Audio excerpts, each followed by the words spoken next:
look, this was years ago. And it was a very funny way how I met Mahler, because I remember my father was at that time playing, he plays the trombone, and he have a salsa group, and then he was playing also with the orchestra. And I remember that I found the trombone part of Mahler one, of third trombone, I think. And I was like, I remember taking the trombone of my father, and trying to play pa-bum, bum, bum, and all of that.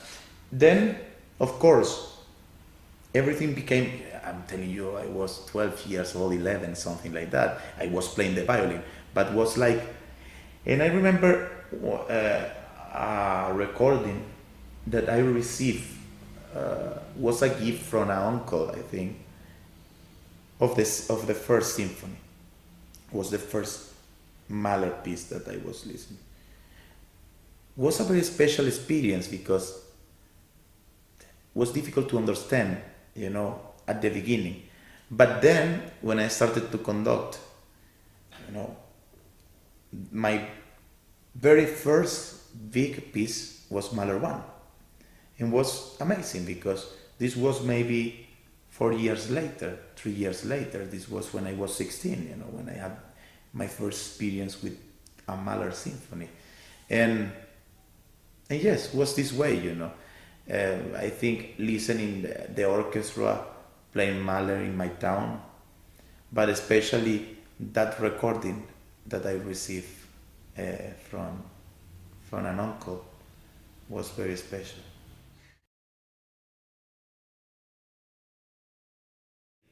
He was telling, for example, these kind of things that he was telling, Melgenberg, because I think he have copies, of Melgenberg score. And when you see the Melgenberg scores, it's every bar and every note with a mark. Every note. It's really crazy. Sometimes you cannot read because everything is here, this. And I remember the beginning, for example, of the second movement, that you have ritenuto, and he told me, look, the best way, and I think he saw in Melgenberg score, it was like to do the ritenuto, this is too difficult, let's do mesurato,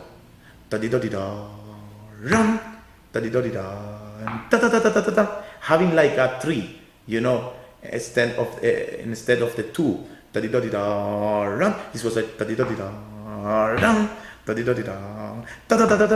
and then, so this kind of technical elements were like wonderful because it's a ritenuto. So something like that. What else? No, I think to see Claudio conducting that, you can learn a lot, because it's like this music is to phrase, this music is to express, and I think he have, of course, the idea, but also the gesture to do this kind of music so free, I don't know. It's funny because I think what one time Barbirolli says about, not about Mahler, I think it was about Jacqueline Dupré.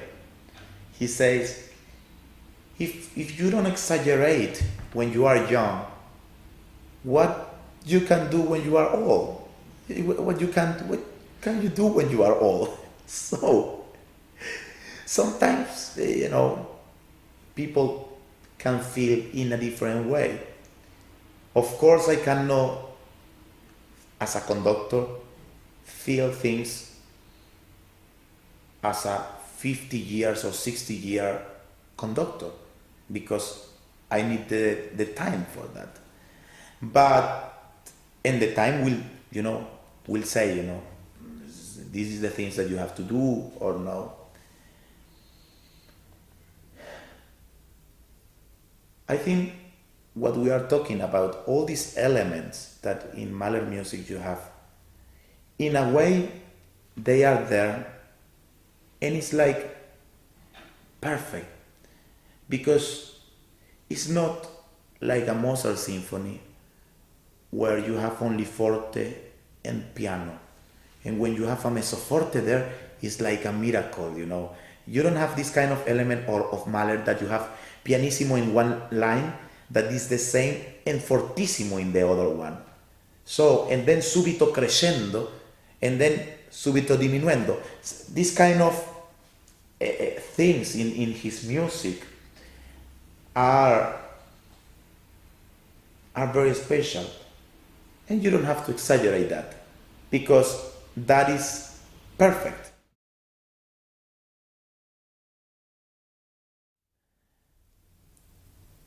It's a very special music, my God. It's very breathtaking, you know. It's like somebody taking your heart, you know, and having you like all the time, like, you know. I feel this symphony like the time. You know, it's like, okay, you have 5 minutes more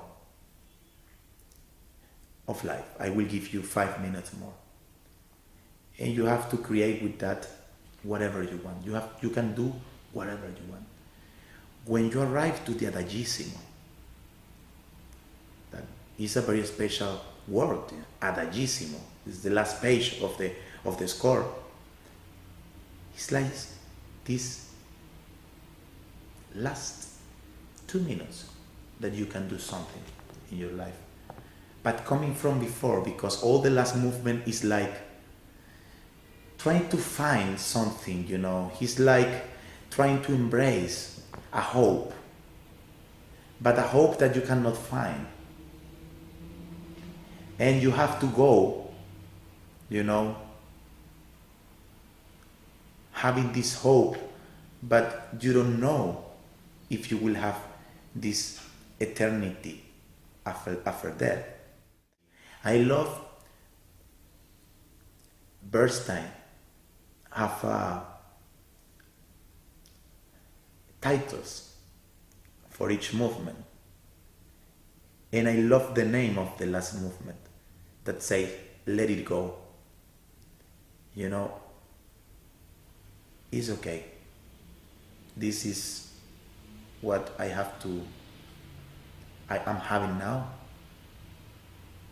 You know, let's try to suffer a little bit more, because it's love. It's love at the end. You know, it's alma there. It's not only the physical death, you know. It's the spiritual death, you know. Not good time with Alma, with his relation. And the most tragic thing, I think, he knew that was his fault, you know. And then it's like relationships, you know.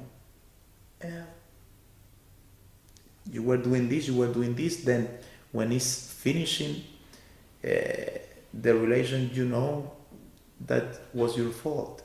And this happened to Mahler.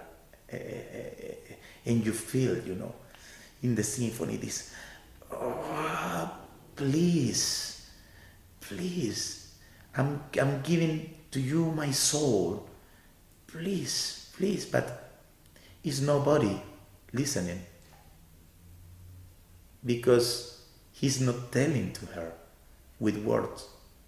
He's in his little room writing this music and trying to say in private, screaming, because when you visit these places, these little, you know, houses where he was writing, you can feel that at that time he was screaming, you know, please, I'm here, I love you. But he was telling to his music, to himself. But this is the duality of this music. Life, death, love, no love, hope, no hope, let's say, I don't know if it's the right way to say. So I was waiting a lot to conduct this symphony. I was doing almost all the symphonies, and until this year, I think, I was like, okay, I'm ready. You know, it's not like, oh my God, I'm the Mahler conductor and I know everything. No, I'm ready maybe to say something with this music.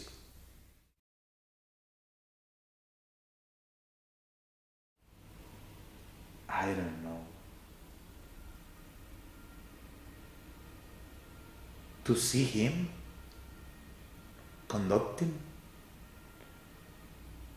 or talking or walking, I don't know. When you have this kind of personalities, sometimes you don't need words.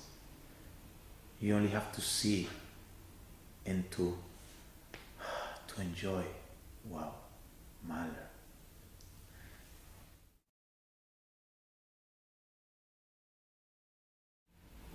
I think he was trying to show his soul, his vision about world.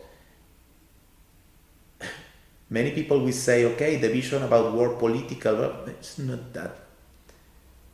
It's love. It's obsession. His music is obsession. All